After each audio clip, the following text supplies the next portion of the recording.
Welcome, Dr. James Beckett, Sports Card Insights, Card Wall Video, group starting with Julius Peppers and ending with Paul Pierce.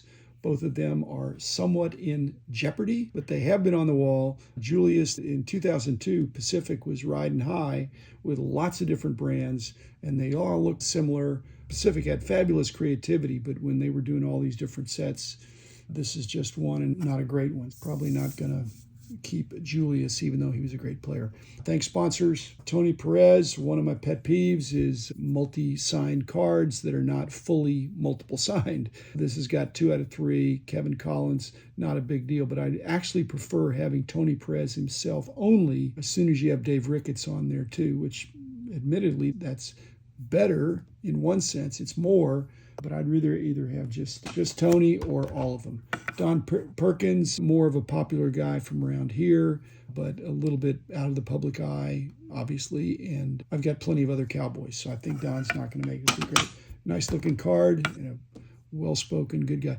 Gilbert Perrault. I actually pulled this out of a pack. I now realize that 71-72 box of cards that I had maybe should not have opened the pack, but getting 9s is good. Fred Perry, one of my childhood heroes when I was playing a lot of tennis. He was the top British player, quite a bit older, and he'd been retired, but I like this card because it demonstrates his flair for fashion, because he had a clothing line that I really enjoyed and played in some of the stuff. And then at the bottom it says, can he play ping pong? Of course, anybody that plays tennis can play ping pong and play ping pong or table tennis. Actually, I was a better table tennis player than regular tennis. Gaylord Perry, autograph rookie card. Is partial to autograph rookie cards. Mid-career card of Joe the Jet Perry. No real personal connection to him, although I think he played on the Dallas franchise early on before they moved. Bob Pettit, the infamous quad print. I've had this on there for a while, and I probably will keep it just because when you look at his stats compared to his contemporary, he's just amazing. Richard Petty, the king. I've got to have something with Richard Petty on there. I've got lots of his cards. This is just a card to keep on there to show people that I enjoy and care about racing.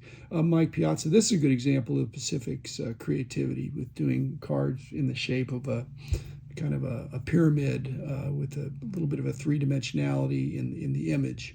But I probably won't keep that. I'll probably keep this gold Topps Tech that I got when I purchased that box in the Huggins and Scott auction a few years ago and opened it up to have fun with that.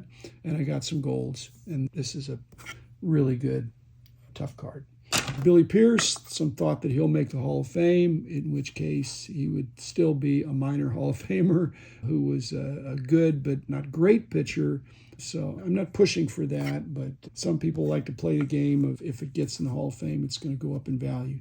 And there's probably some truth to that, but maybe not so much if it's a Veterans Committee kind of guy like that. Paul Pierce, I'm not still mad at the Celtics for beating the Mavericks. I don't have any animus there. In fact, I like the Jayhawks. But this is not a great card of Paul Pierce. I've got something better somewhere around. I'll get it slabbed. And I think Paul Pierce is worthy, but he's borderline worthy when you think I'm only going to be able to get 100 basketball players. Is he in the top 100? I don't know. He's probably pretty close.